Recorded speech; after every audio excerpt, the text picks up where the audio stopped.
Oke, standby, kamera ready, sound ready, 3, 2, 1, action.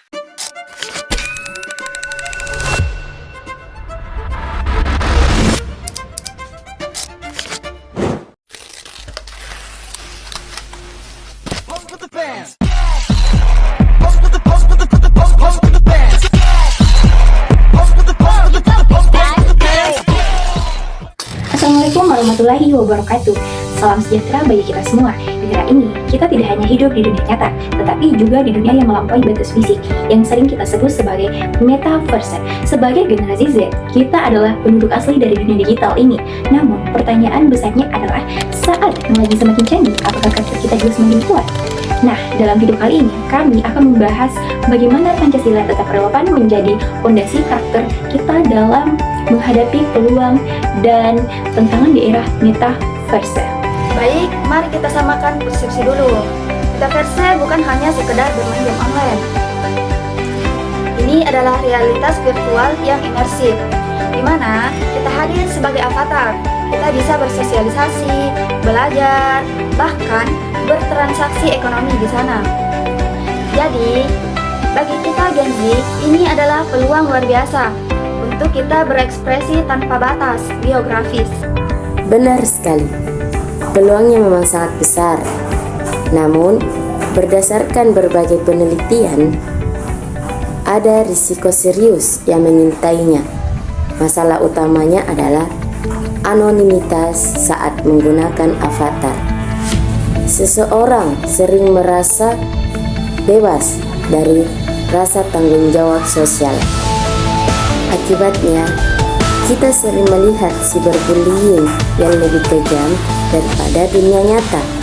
Penyebaran informasi palsu atau hoax yang memecah belahnya, sehingga lunturlah rasa empati sesama pengguna. Itulah mengapa kita butuh filter moral yang kuat. Disinilah Pancasila hadir bukan sebagai teori kuno, melainkan sebagai sistem operasi moral kita. Mari kita bedah satu persatu. Sila pertama mengajarkan kita tentang integritas transendental. Artinya, meskipun polisi atau orang tua tidak melihat kita di ruang obrolan virtual, kita sadar bahwa Tuhan Maha melihat. Ini melahirkan kita, kesolehan digital kita, menghindari konten negatif, bukan karena takut hukuman, tapi karena kesadaran spiritual. Ini sangat relevan dengan etiket atau etika berinternet.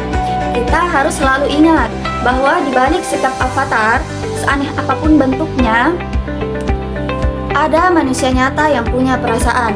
Jadi, memanusiakan avatar adalah wujud sila kedua. Jadi, stop perundungan verbal di dalam game. Nah, itu tadi terkait penjelasan sila pertama dan sila kedua. Di metaverse juga teman-teman, kita bertemu orang dari seluruh dunia. Bagaimana dengan sila ketiga dan sila keempat? Berikut penjelasannya. Justru di panggung global itulah nasionalisme kita diuji. Kita tidak boleh larut dan kehilangan identitas budaya kita sendiri. Sebaliknya, kita harus bangga menjadi duta budaya Indonesia di server internasional. Kenalkan keramahan dan budaya kita di sana. Nah, untuk sila keempat, musuhnya adalah algoritma media sosial yang sering menciptakan ruang gema, di mana kita hanya mendengar pendapat yang sama dengan kita. Betul, implementasi sila keempat di era ini adalah kemampuan berpikir kritis. Kita harus bijaksana dalam berkomentar, selalu memverifikasi informasi, saring sebelum sharing, dan mengedepankan dialog yang sehat daripada sekedar main hakim sendiri secara online.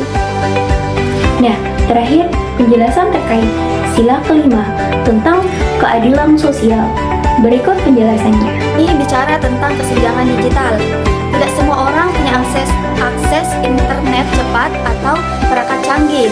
Jika kita mampu, kita harus membantu literasi digital teman-teman yang tertinggal.